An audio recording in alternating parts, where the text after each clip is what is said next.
दोस्तों, जैसे कि हम सभी लोग सुबह शाम भगवान की पूजा में व्यस्त रहते हैं तथा भगवान की पूजा आराधना हम सच्चे मन और भाव से करते हैं। तो मित्रों, क्या आपको पता है कि पूजा करते समय भगवान की आरती क्यों करनी चाहिए? तो आज हम इसी विषय पर चर्चा करेंगे। हमारे साथ वीडियो में बने रहें। सादर प्रणाम मित्रों, हमारे चैनल में आपका स्वागत है। मैं हूं आपका मित्र कमल किशोर। तो मित्रों, बढ़ते हैं आज की वीडियो की तरफ। भगवान की पूजा में आरती का बहुत महत्व है। आरती प्रभु आराधना के एक अनन्य भाव है। हम भगवान को अभिषेक, पूजन और नैवेद्य से मनाते हैं। अंत में अपनी श्रद्धा, भक्ति और प्रभु प्रेम की अभिव्यक्ति के लिए आर्त भाव यानी भाव विभोर होकर और व्याकुलता से जो पूजा करते हैं उसे आरती कहते हैं। आरती आर्त भाव से ही होती है। इसमें संगीत की स्वर लहरियां और पवित्र वाद्य यंत्रों नाद से भगवान की आराधना की जाती है। मूलतः आरती शब्दों और गीतों से नहीं होती, भावों से की जाने वाली पूजा है। पूजा के बाद आरती करने का महत्व इसलिए भी है कि यह भगवान के उस उपकार के लिए प्रति आभार है जो उसने हमारी पूजा स्वीकार कर किया, और उन गलतियों के लिए क्षमा आराधना भी है जो हमसे पूजा के दौरान हुई हैं।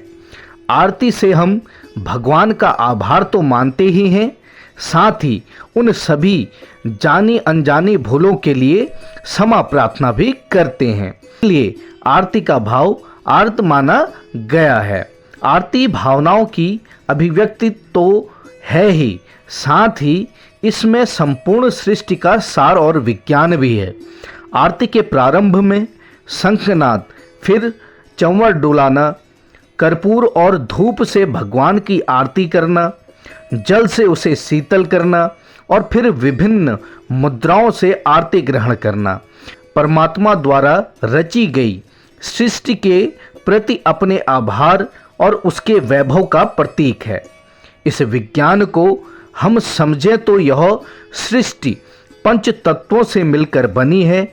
आकाश, वायु, अग्नि, जल और पृथ्वी। इन पंच तत्वों से हम भगवान को पूजते हैं।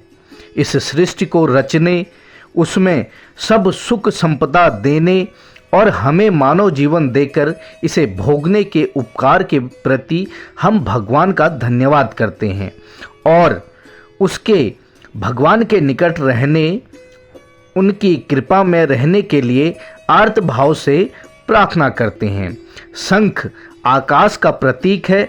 शुभ कार्यों के लिए शंख का नाद आवश्यक है, और जब बात अपने आराध्य की पूजा की होती है तो शंखनाद और ज़्यादा आवश्यक हो जाता है। शंखनाद से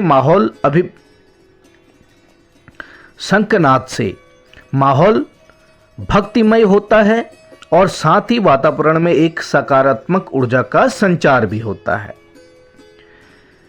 हम अपने दुर्गुणों को जलाकर सद्गुणों से भगवान को भजते हैं।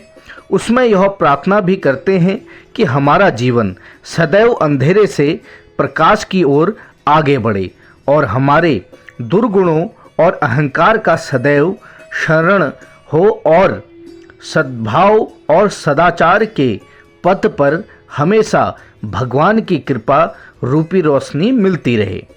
अग्नि बुरी आदतें, अभिमान और द्रव्य क्षणों को तो जलाती ही है, बुरी नज़र से भी जला देती है।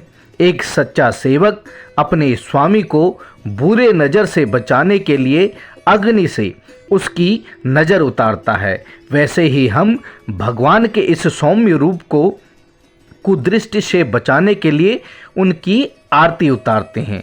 अग्नि का ताप बढ़े और प्रभु के सौम्य रूप को उससे कष्ट हो तो इसके लिए हम अग्नि को शीतल जल से शांत करते हैं। तो मित्रों, इसीलिए पूजा के बाद आरती करना अनिवार्य होता है। तो मित्रों, उम्मीद करता हूँ कि हमारे द्वारा दी गई जानकारी आपको जरूर पसंद आई होगी। मित्रों, हमारे चैनल को शेयर तथा सब्सक्राइब जरूर करें। इष्टदेव सदा सहाय हों। धन्यवाद।